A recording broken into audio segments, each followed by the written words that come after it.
Kalau menurut saya ini hmm, jubir pemerintah Kemdikbud ini kurang aktif. Pak Jokowi presiden kita sudah mengatakan bahwa kaget ternyata lulusan S1 kita masih rendah. 80% dari Komisi 10 ini terpilih kembali. Saya bikin buku supaya caleg-caleg nanti yang kurang modalnya caleg gitu yang kan. mau maju silakan beli buku saya gitu.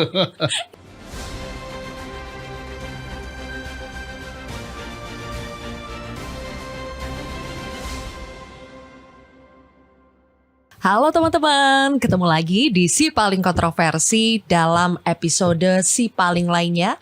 Kali ini ada Si Paling UKT, Uang Kuliah Tunggal. Ada Wakil Ketua Komisi 10 DPR RI di sini, Kang Dede Yusuf. Halo. Bener gak Kang Si Paling UKT? Waduh. Si paling memperjuangkan kenaikan UKT supaya direvisi kan Kang? Yang jelas sih kalau menurut saya UKT yang tiba-tiba naiknya sampai 300-500% tidak masuk akal. Kenapa bisa kayak gitu sih Kang? Nah ini yang kita pertanyakan karena kan dulu-dulu enggak nih. Sejak 2019 tidak mengalami kenaikan. Kalaupun naik juga mungkin naik 10% berapa. Tiba-tiba ada Permendikbud 02 2024 yang keluarnya mungkin beberapa bulan terakhir. Yang itu sepertinya memberikan semacam kebebasan kepada perguruan tinggi untuk melakukan pengelolaan UKT. Di situ juga disebutkan batas bawah. Batas bawahnya harus saja itu untuk orang-orang yang tidak mampu 500.000, 1 juta per semester. Artinya mungkin cuma 80.000 sebulan ya. Oke, fine, itu bagus. Tapi nanti ada kelompok 3, 4, 5, 6, 7 dan sekarang sampai 12.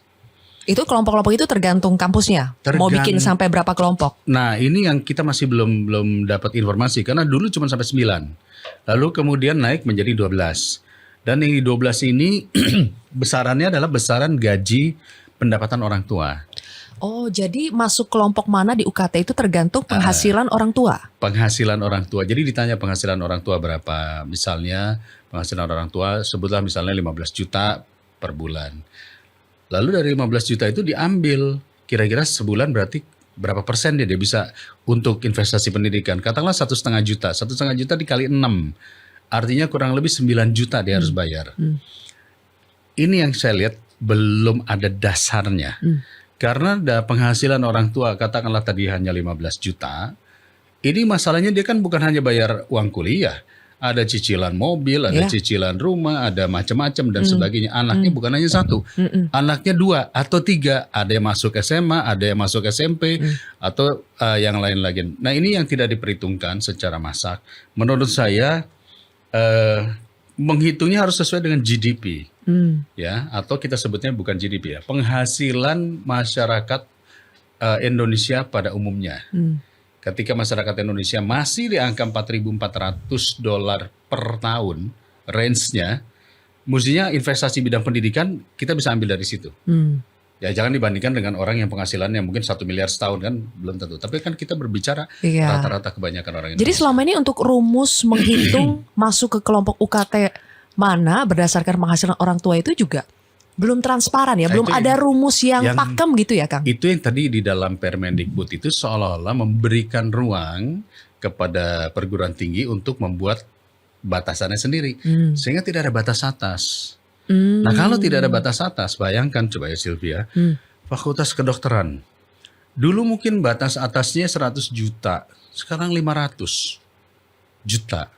Dampaknya nanti nih bisa nyicil rumah di mana tuh 500 juta ya? Ya ini apa namanya kaitannya bukannya UKT ya, tapi nanti ada IP ya. Ada IP. IP itu iuran pengembangan institusi. Pengembangan institusi ya. Nah UKT-nya mungkin ya bisa puluhan juta juga per semester. Nah konteksnya bukan itu. Konteksnya begini. Ketika orang tua memaksakan anaknya masuk dengan angka tertentu. Berarti investasinya apa? Harus balik modal. Dikhawatirkan ketika dia menjadi apakah dokter, apakah pengacara, apakah dia nanti seorang sarjana, dia juga harus mikir dong. Invest gue mahal. Orientasinya balik modal. Orientasinya adalah bisnis. Cuan. Nah ini yang berbahaya. Jadi etika juga harus kita pikirkan di sini. Oke. Tapi kan sebetulnya dari yang salah itu adalah Permendikbud nomor 2 tahun 2024 yang tidak mengatur dengan jelas atau rektoratnya yang salah menafsirkan, Kang. isi dari Permendikbud itu? Ini cukup panjang ya, tapi saya Singkatnya aja kan? maksud saya belum berani untuk memberikan asumsi dasar karena kan saya lagi bikin panja pembiayaan pendidikan. Di dalam panja pembiayaan pendidikan ini kami ingin tahu sebetulnya komponen pendidikan yang penting itu apa. Lalu kemudian yang sub penting itu apa, lalu yang tidak penting itu apa. Karena dari situ kita bisa melihat bahwa mana sih yang mestinya dibiayai oleh masyarakat dan mana yang harusnya investasi negara. Kalau negara memberikan investasinya sebagai dalam rangka ini adalah pengembangan sumber daya manusia unggul, maka negara harus masuk di situ. Ya. Nah, saya belum bisa mengasumsikan, tetapi kira-kira begini. Kalau perguruan tinggi, ini kan fatsunnya kepada pemerintah dong. Kepada menteri lah. Jadi ketika kemudian ada peraturan, mereka pasti akan mengikuti apapun peraturan yang ditetapkan. Nggak mungkin mereka semena-mena. Jadi bisa saja persepsi yang dilakukan itu sudah sepengetahuan pemerintah. Karena kan tadi saya juga ngobrol di luar, naiknya itu tiap kampus kurang lebih sama. Hampir sama. Hampir sama. Artinya kan bisik-bisikan. Lo naik berapa? Lo naik berapa? Kira-kira begitu. Nah, ini adalah berarti mereka dalam quote unquote, ini saya sekali lagi belum bisa memberi kesimpulan. Berdasarkan peraturan Permendikbud itu, sepertinya mereka sepakat, persepsinya adalah seperti ini. Jadi bukan persepsi masing-masing ini persepsi seperti yang kayak di... Jadi ada dugaan kesepakatan antar kampus PTN ini ya Bang? Ya kurang lebih ya, karena kampus bagaimanapun para rektor itu terpilih 35% itu hasil suara kuotanya Mendikbud. Jadi belum tentu itu suara asli dari bawah. Bisa saja semua sudah ini, tahu-tahu 35% itu adalah kuotanya Mendikbud untuk menentukan siapa yang jadi rektor. Jadi kita bisa mengatakan bahwa rektor di perguruan tinggi negeri itu direct ke atas pasti. Tapi kan kemarin ketika rapat dengan Komisi 10, Menteri Nadiem sudah mengatakan bahwa akan menghentikan kenaikan UKT yang tidak rasional.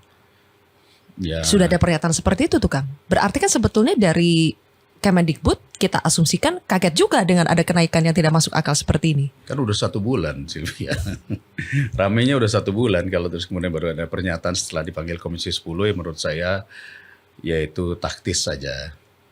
Pada dasarnya ketika rame, mulai dari anak mahasiswa UNRI yang dipanggil polisi, diadukan kepada pihak kepolisian oleh rektornya, ini sudah rame. Well, menurut saya ini jubir pemerintah Kemdikbud ini kurang aktif. Maksudnya begitu ada, kita lihat ya, ada Menteri Perhubungan, ada bis jatuh aja langsung datang ke anak yang ini kok, ya kan, kepada korban. Keluarga yang korban, kemudian mengatakan bahwa kami akan melakukan tindakan. Ini kan udah 1 bulan terjadi, mahasiswa ada demo di mana-mana, udah ribuan orang. Malah yang muncul pernyataannya Prof Cicik itu, Sesdirjen Dikti. Maka dari itu tadi saya katakan, pendidikan tinggi tersier tidak wajib. Itu viral tuh Kang. Kemarin datang nggak Prof Ciciknya? Nggak datang. Ada dirjennya saja. Padahal kayaknya anggota Komisi 10 paling nyariin Prof Cicik ya. Ya, saya ditanya juga sama kawan-kawan media, gimana? Saya bilang saya nggak mau memberikan pernyataan atas tanggapan yang nggak menghasilkan solusi. Saya pengen tanggapan menteri untuk menghasilkan solusi. Solusinya adalah mencabut dan membatalkan kenaikan yang tidak masuk akal. Itu solusi. Lalu kemudian merevisi Permendikbud, itu solusi. Kalau kita mau ngomentari orang ngomong apa, nggak ada habisnya. Nanti ada lagi pejabat salah ngomong. Kan kebetulan pejabat itu nggak dilatih public speaking. Jadi bisa saja dia salah dalam mengucapkan. Tapi kemarin tercapai nggak solusinya itu, Kang? Atau kita belum dengar kan pernyataan dari Mendikbud akan merevisi atau mencabut? Kata-katanya adalah menghentikan kenaikan yang tidak rasional, mengevaluasi. Kita sudah minta untuk dicabut dan direvisi. Kemudian Menteri juga menyampaikan yang direvisi apanya. Ya kalau saya sih, bayangan saya memberikan batasan atas dari kenaikan biaya. sehingga batasan atas itu tidak bukan yang irasional. Kalau naiknya di atas 200, 300%, 400% itu irasional. Karena apa? Karena kakak kelasnya kemarin nggak segitu. Tiba-tiba angkatan baru naiknya 300%. Itu namanya tidak masuk di akal. Kalau ada kenaikan 20%, 30% sesuai dengan inflasi, sesuai dengan perkembangan zaman dan sebagainya, mungkin. Pertanyaan kedua adalah kenapa harus naik? Kenapa kemarin-kemarin bisa, sekarang kok tiba-tiba naik serempat? Yeah. Berarti ada apa? Ini kita belum tahu kan? Nah, Menteri mengatakan akan mengevaluasi kebijakan tersebut, ya, meminta waktu untuk memanggil semua dan akan mereview. Karena di dalam Permendikbud itu disebutkan setiap kenaikan harus ada approval dari menteri. Nah, dia belum memberikan approval. Artinya dia akan menggunakan klausul tersebut untuk mengapprove atau tidak mengapprove kenaikan yang tidak masuk akal. Kalau menurut saya ya ini sekali lagi jawaban taktis saja supaya nggak dikejar sama Sylvia lah. Nggak dikejar sama inilah Komisi 10, kayaknya kemarin serem-serem itu pertanyaannya ya. Kang Dede tadi sempat menyebut ya, ini efeknya bisa panjang. Bahkan ketika nanti para mahasiswa ini sudah masuk ke dunia kerja, kalau dari awal anggaran mereka, biaya pendidikan mereka sudah tinggi, bisa jadi nanti ketika bekerja orientasinya adalah mencari uang, harus balik modal. Padahal bukankah kita punya target jangka panjang, Kang Dede, untuk menghasilkan generasi emas? Ternyata kita kaget juga. Saya baca data laporan statistik kesejahteraan rakyat 2023 BPS, persentase penduduk Indonesia usia 15 tahun ke atas yang lulus perguruan tinggi, ini per 2023 itu baru 10,15%, Kang.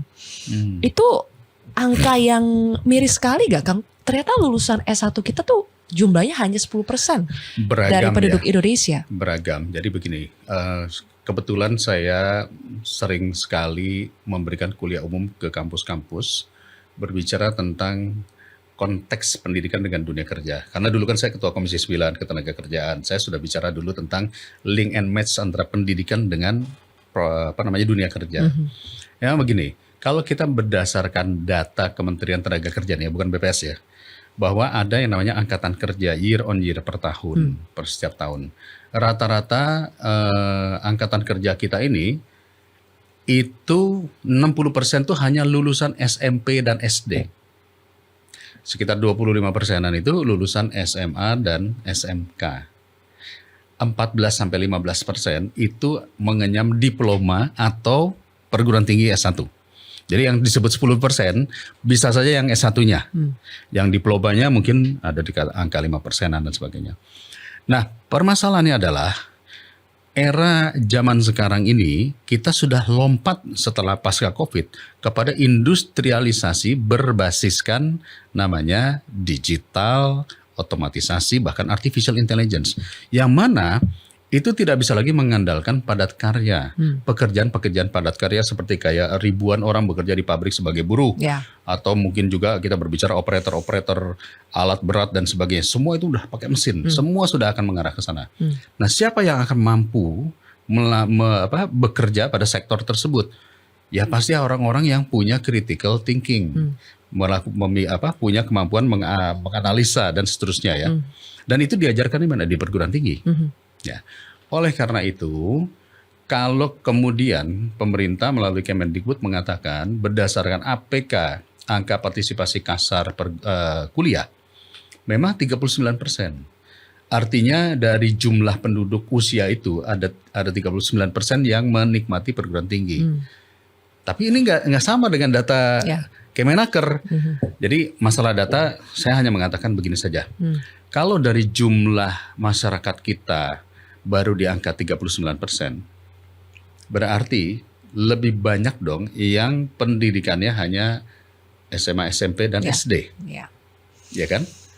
Sementara kita mau mengejar bonus demografi, kita mau mengejar kekuatan kita yang disebut generasi emas, kekuatannya adalah di sumber daya manusia. Makanya. Ya kan? Kalau kita perhatikan ke luar negeri, hampir semua daerah-daerah negara-negara di Eropa di mana-mana itu yang jaga-jaga di airport, di bank, itu orang Filipina. Hmm. Hmm. Mm-mm. Orang Filipina. Hmm. Karena mereka memfokuskan kepada services dan namanya hospitality. Pergi di Amerika, pergi di mana-mana segala macam. Kalau udah berbicara IT, India. Ya. Pergi kemana-mana ketika kita berbicara finance, China. Indonesia apa ya, Kang? Kita mau dikenal sebagai apa ini? Ayo silahkan Sylvia. Apa teman-teman?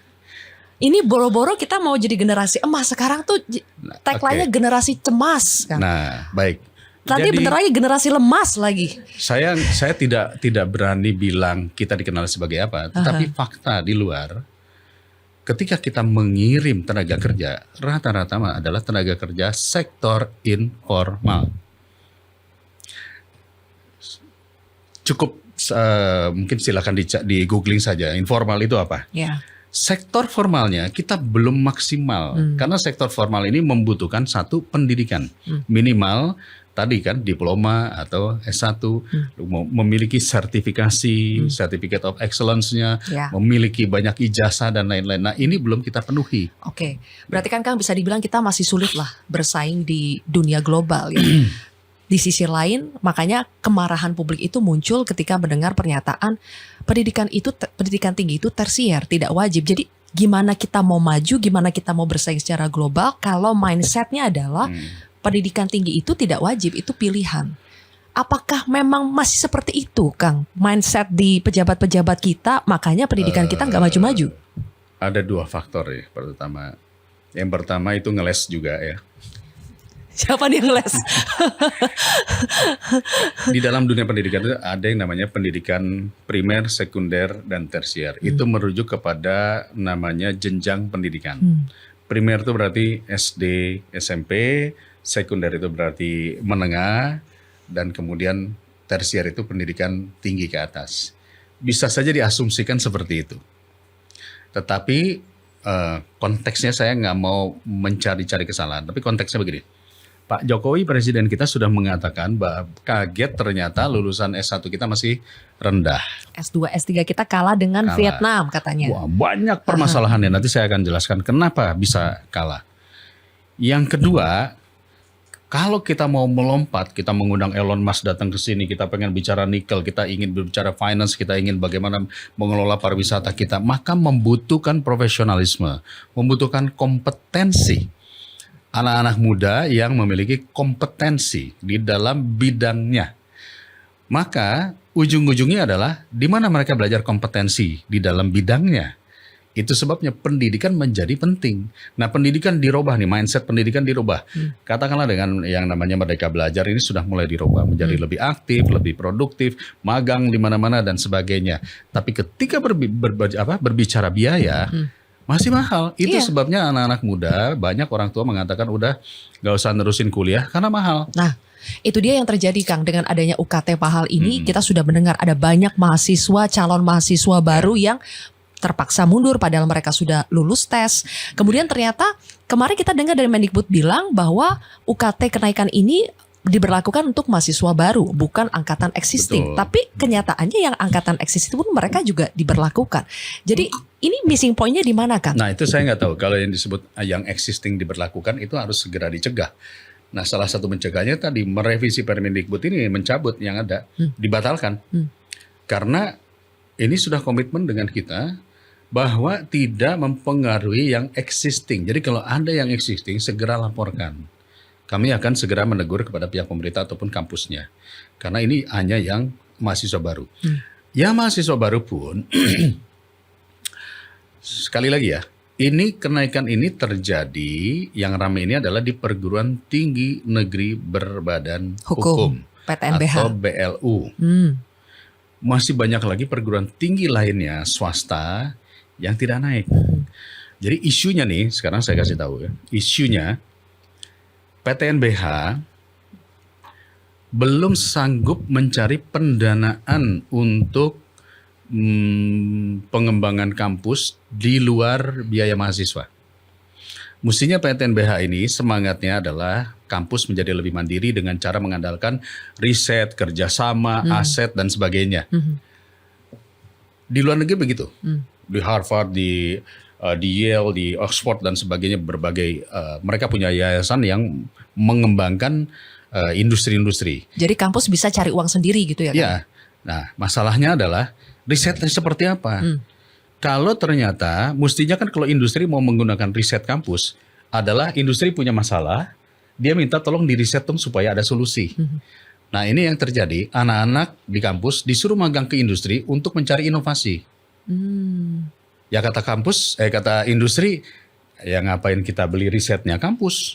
Justru kita butuh inovasi idenya dari Justru kampus. ide inovasi itu harus datang dari kampus. Berarti akhirnya ujung-ujungnya apa? Kemampuan kita untuk menjadi researcher itu masih sangat kurang.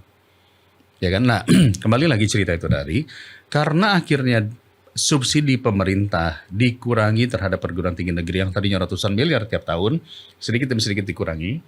Maka yang terjadi adalah kampus membuat interpretasi bagaimana caranya mencari pendanaan. Ya. Nah, umumnya Civitas Akademika, rektor dan lain-lain bukan pebisnis.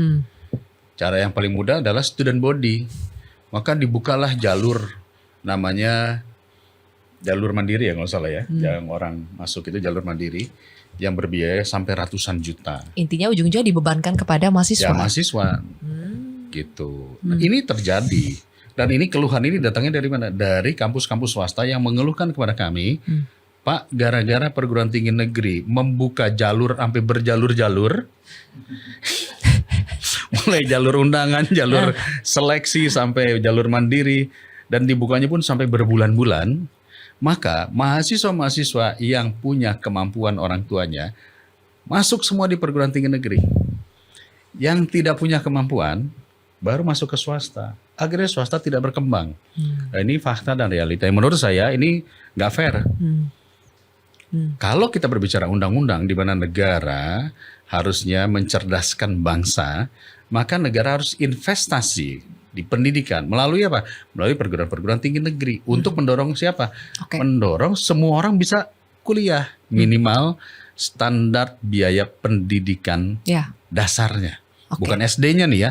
Jadi mau kuliah kan kita perlu tahu komponen biayanya apa. Oh bayar dosen, bayar guru dan sebagainya sekian. Itu harusnya dibayarkan negara. Sekarang yang dibayarkan negara atau support dari negara ke PTN BH ini hanya 30% ya Kang? Katanya begitu. Saya belum punya data akurat ya. Ini masih kita pelajari dari pembiayaan pendidikan. Memang kalau dulu itu satu kampus itu bisa dapat 300 miliar, 500 miliar per tahun ya. Sekarang mungkin ada yang cuma 50, ada yang cuma 60, ada yang cuma 25. Nah, kalau sekarang kita berbicara soal anggaran pendidikan, kemarin ramai ini dibahas Kang karena kita mendengarkan ya pemaparan dari Kemendikbud 665 triliun anggaran pendidikan tahun 2024 itu alokasinya kemana saja. Dan ternyata yang mengejutkan adalah anggaran fungsi pendidikan yang betul-betul dikelola oleh Kemendikbud Ristek itu hanya 15% dari 665 triliun itu alias cuma 99,9 triliun ya. 98 atau 98,9 triliun. Itu pun baru naik tahun ini. Kemarin-kemarin baru 81. Jadi ini sebenarnya hal yang saya juga sering ditanyakan, wah masuk komisi 10 enak dong ngurusin 600 triliun lebih kan kira-kira. Pada kenyataannya tidak, karena ini terkena peraturan di Kementerian Keuangan, di mana mandatory spending 20% itu dikelolanya oleh Kementerian Keuangan. Kementerian Keuangan itu langsung memberikannya namanya fungsi pendidikan. Dan fungsi pendidikan itu ada yang namanya transfer keuangan daerah untuk pendidikan. Ada DAU dan DAK pendidikan. Itu jumlahnya hampir 50% lebih. 50% lebih, mungkin sekitar 300 sekian paling triliun. Besar, ya. Kepada 450 kabupaten kota dan 40 sekian provinsi. Dan kemudian di daerah yang mestinya daerah juga menyiapkan 20% APBD-nya, menganggap dana ini adalah bagian dari 20% tanggung jawabnya dia. Jadi akhirnya nggak nambah juga. Semua dari pusat. Itu larinya apa ya? Larinya ya gaji, terus kemudian untuk memperbaiki sekolah dan sebagainya. Lalu kemudian ada yang namanya kementerian dan lembaga lain itu sendiri saja hampir berapa persen ya? Hampir 100 triliun. Kementerian Agama saja hampir 60 sekian triliun. Kementerian Kesehatan, Pariwisata, Kementerian Pertahanan, Kementerian ada 22 itu ya Kang, kementerian lembaga. Betul. Jadi mereka membuat kampus-kampus sendiri. Iya. Ya kan? Yang kita nggak tahu kurikulumnya, bagaimana, gajinya berapa. Kenapa alokasinya bisa kayak begitu, Kang? Itu tadi saya bilang, Kementerian Keuangan, Bappenas dan Kementerian Keuangan. Yang menentukan itu? Yang menentukan. Ya, berarti kan nanti ujung-ujungnya, kenapa Presiden arahannya demikian?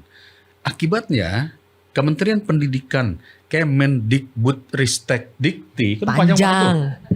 Ya kan? Ada Kemendik, ada pendidikan, dasar, SD, PAUD, SD, SMP, SMA. Iya. Bud ada kebudayaan yang juga cukup ya luar biasa sekali. Ada riset Ada risteknya. dan ada Teknologinya. Berarti ada dikti lagi pendidikan tinggi. 98 triliun jika dibagi sama ini ada bosnya, ada bantuan beasiswa dan sebagainya, terus gaji-gaji guru dan sebagainya. Akhirnya yang dimiliki oleh Dirjen Dikti hanya 30 sekian triliun, 38 triliun, di mana 14 triliunnya adalah untuk beasiswa KIP kuliah. Berarti dia cuma punya sisa sekitar mungkin 18 sekian triliun ya untuk gaji profesor, gaji dosen dan lainnya, termasuk bantuan-bantuan kepada perguruan tinggi. Pantesan Kecil. makin dikit ya, Kang ya. Akhirnya jadi dikit. Makanya didorong supaya menjadi PTNBH supaya bisa cari uang sendiri. Kalau saya bilang memaksakan yang dulu ini sudah jadi PTNBH nggak jalan, yang jalan paling cuma satu dua perguruan tinggi aja yang dipresentasikan kemarin cuma UGM dan ITB. Itu yang PTNBH-nya berjalan. Ya. Pak Dirjen yang baru Pak Haris ini, Prof Haris kan dari UI. Beliau aja nggak ngasih tahu UI gimana kondisinya. Saya kan kebetulan salah satu jadi diangkat jadi penasehatnya wali murid itu di kampus itu kan, di setiap fakultas ada. Ya kita kerjanya nyari duit buat fakultas. ya. Bikin event, bikin itu dibuangkan lagi ke orang tua kan. Jadi kan saya nggak habis pikir, kenapa pemerintah melepas tangan? Kita desak menterinya, menteri selalu mengatakan ya kami slotnya hanya dikasih segitu dari Bappenas dan Kementerian Keuangan. Makanya saya tekankan kemarin dalam rapat kerja, kami akan berjuang, termasuk di Banggar, termasuk juga nanti dengan Menteri Keuangan dan Bappenas, dari slot 665 triliun yang 20%, kan Kemendikbud sekarang hanya 15%. Paling tidak kami akan meminta agar 30%, 40% itu dikelola oleh Kemendikbud. Berarti naik dari 98 naik jadi 200 triliun lah katakanlah. Amin. Aman. Kalau begitu aman tuh, nggak ada tuh beban-beban yang rame-rame seperti ini. Berarti kebijakannya ada di mana? Ya kebijakannya nanti di pemerintahan baru. Mudah-mudahan konsep ini diterima. Ada pernyataan kayak gini, Kang. Aku jadi baca komen-komen netizen juga, Kang. Oke. Kalau melihat isu UKT ini, sekarang kita bisa lihat bahwa masyarakat itu lebih butuh pendidikan gratis dan kalau bisa sampai pendidikan tinggi, bukan makan siang atau susu gratis. Gimana tuh, Kang? Kalau saya melihatnya ya, dalam proses perjalanan kehidupan seorang anak menjadi seorang pemuda, maka dia harus melewati yang pertama adalah sehat walafiat. Baru kemudian memiliki pendidikan. Baru kemudian memiliki pekerjaan. Itu urutan-urutannya di seluruh dunia. Berarti kalau dia tidak sehat, dia pasti tidak akan bisa menyerap pendidikan dengan baik.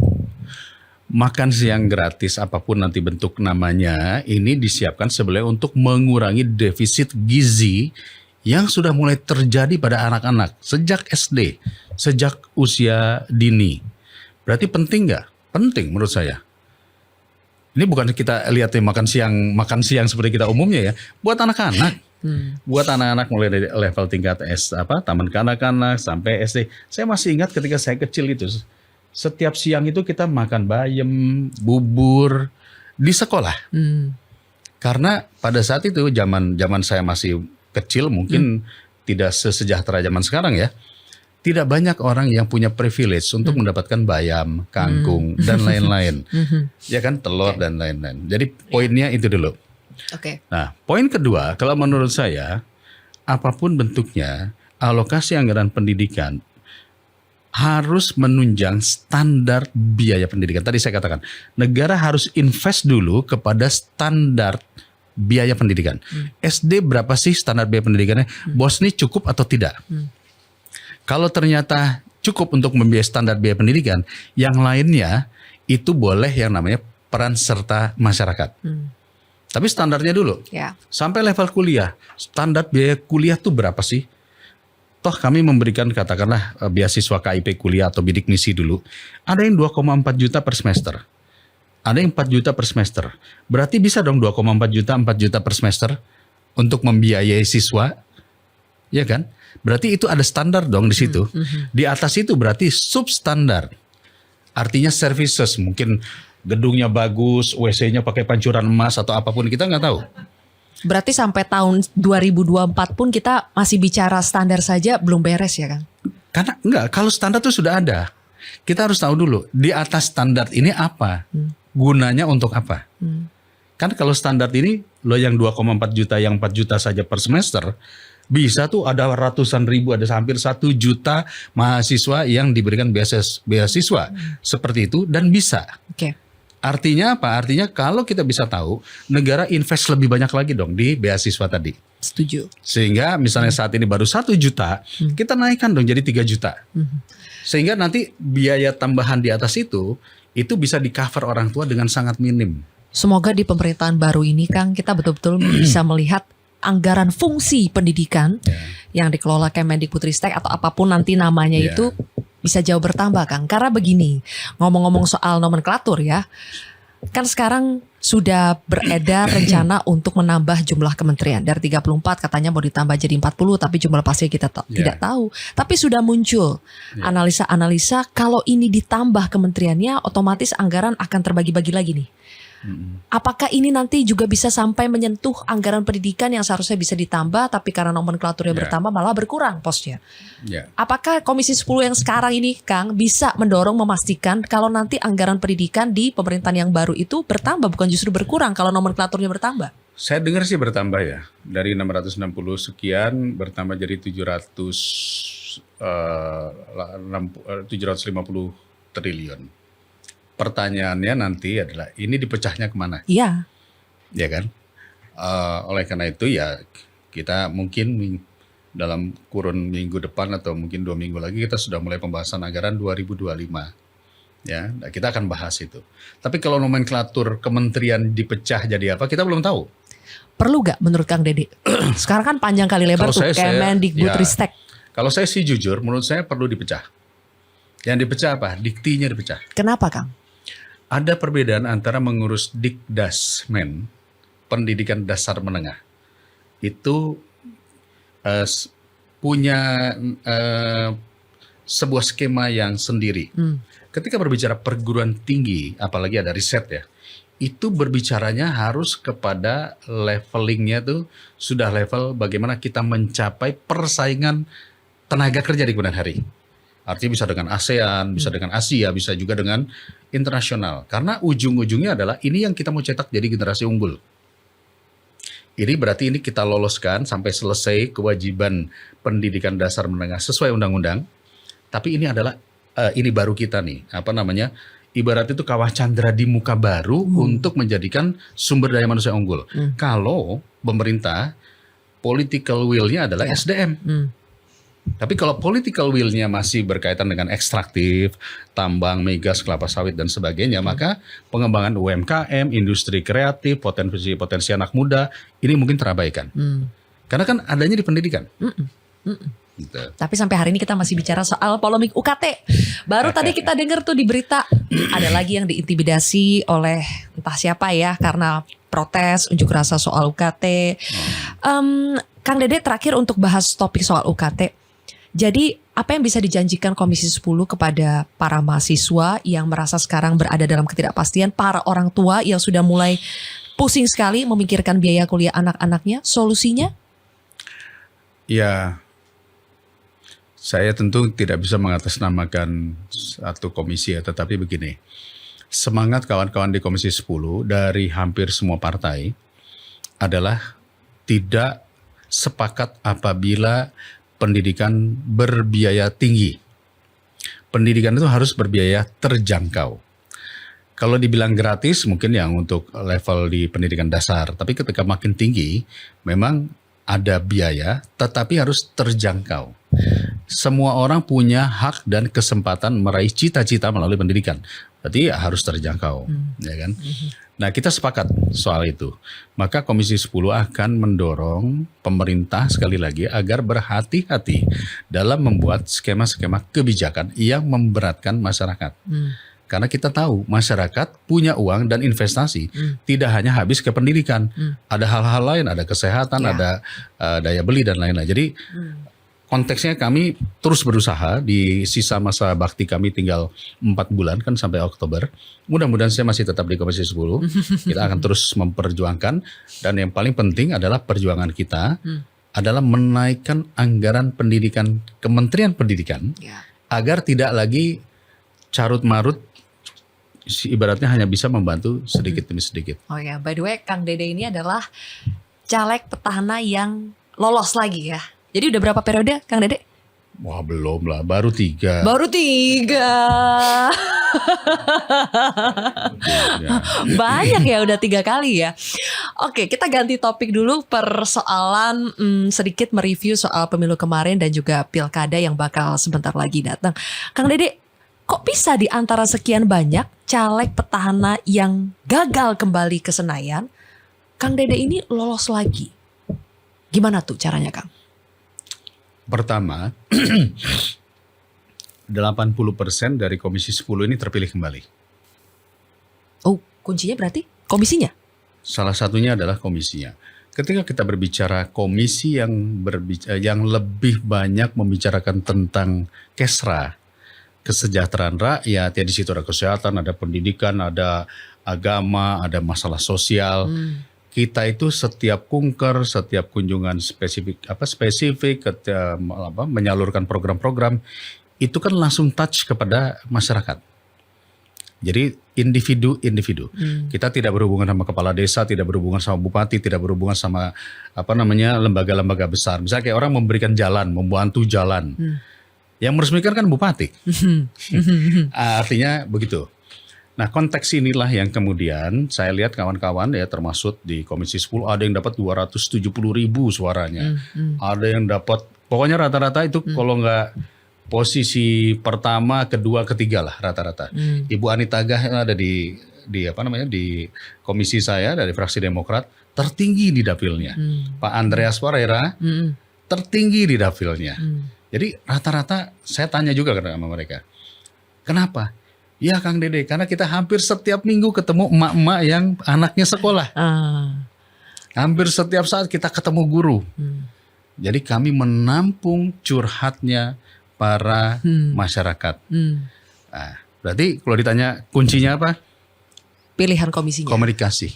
Oh, gitu. Komisi dan komunikasi. Karena jadi bukan ada yang mengatakan wah habis sekian mm-an dan sebagainya. Jadi kami tidak. Masa? Kang Dede berapa, Kang? Janganlah, nanti terkaget-kaget. Kenapa? Saking gedenya atau saking kecilnya? Karena saking murahnya. Oh iya, kalau murah boleh dong dibagi, Kang. Ini kan bisa menjadi inspirasi, ternyata bisa murah. Bisa, nanti saya sedang bikin buku. Kalau saya keluarin di sini nggak jualan dong nanti bukunya. Saya akan bikin buku murah nanti. Itu berapa, Kang? Di bawah 5M? Pokoknya begini, kalau dulu saya katakanlah sekitar 5M. Sekarang sayanya setengahnya. Wih. Murah nggak? Murah, karena ada metodenya. Nah, metode nggak mungkin saya keluarin di podcast dong. Keluarin lah Kang. Rugi dong. Siapa tahu bisa menginspirasi. Saya bikin buku supaya caleg-caleg yang kurang modalnya caleg gitu yang mau maju, silakan beli buku saya gitu. Ini jualan ya. Jualan. Nah, itu namanya industri kreatif. Oke, berarti Kang Dede nanti berharap supaya ada di komisi yang langsung menyentuh ke masyarakat kesra lagi ya. Saya rasa dua periode ini saya di Komisi 9 Kesehatan. Ini Komisi 10 ini adalah komisi yang touch langsung dengan permasalahan masyarakat. Karena kalau masyarakat itu nggak ditanya, misalnya sudah bangun apa, bangun IKN, apa kereta api cepat, nggak ditanya. Yang ditanya, Pak harga sembako, Pak anak sekolah, Pak ini sakit. Itulah yang kemudian kehadiran kita dirasakan oleh masyarakat. Berarti Kang Dede nggak nyalon ini buat pilkada?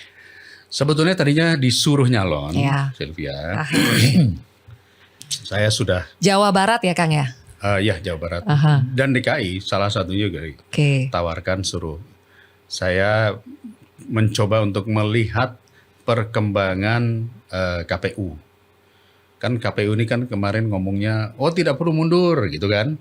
Tahu-tahu pas dipanggil Komisi 2 resmi mengatakan calon harus mundur dari jabatan sekarang dan mundur dari jabatan yang nanti. Kalau mengikuti pilkada berarti 2 kali dia harus mundur. Mundur yang sekarang begitu mendaftar, lalu kemudian di bulan Oktober ketika anggota DPR yang lain dilantik, dia tidak dilantik karena sedang pilkada. Kalau kalah ya hilang semuanya. Rugi dong. Saya nggak bilang rugi, tetapi saya bilang kasihan istri saya. Karena ini berjuang kok tiap hari berjuang terus. Jadi sudahlah, dimanapun kita ditempatkan pasti Tuhan punya rencana yang baik. Maka mudah-mudahan saya ditempatkan di sini untuk bisa membantu mewakili rakyat untuk bisa lebih baik lagi. Jadi peran di pilkada nanti Jurkam, Kang, atau apa? Saya kebetulan ditunjuk sebagai Ketua Dewan Pertimbangan Demokrat Jawa Barat, pasti semua pilkada melewati saya. Nah mudah-mudahan kita bisa carikan pemimpin-pemimpin yang baik buat ini masyarakat. Oke. Kalau Jurkam nanti kita lihat karena serentak ya. Kalau serentak ini pasti akan lumayan capek, gitu. Kalau semuanya dijurkamin. Oke, karena kita hari ini fokus ke si paling UKT, ya. Kita balik lagi nih ke topik soal pendidikan. Kang Dede setelah UKT sebelumnya dikontroversikan mengundang juga Kang Dede untuk bahas ngaurnya study tour.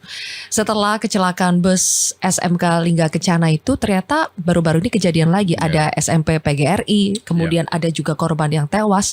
Berulang lagi Kang, dan kita tahu ini musim-musimnya anak-anak. Betul. Perpisahan lah, libur sekolah lah. Kok nggak udah-udah Kang? Padahal kan waktu itu Kang Dede udah bilang sebaiknya ini dihentikan. Ternyata belum tuh Kang. Nah inilah saya sejak kemarin sudah mengeluarkan statement ya. Saya minta pemerintah Kemendikbud dalam hal ini mengeluarkan aturan untuk menghentikan sementara study tour. Ya, kemarin sayangnya kita fokus di UKT ya. Mudah-mudahan nanti kita akan dorong lagi karena pendidikan ini terbagi menjadi kewenangannya 3. SD, SMP itu berada di kabupaten kota. SMA ada di provinsi dan perguruan tinggi ada di pusat. Sehingga mau tidak mau kan ada beberapa daerah yang sudah mengatakan dilarang.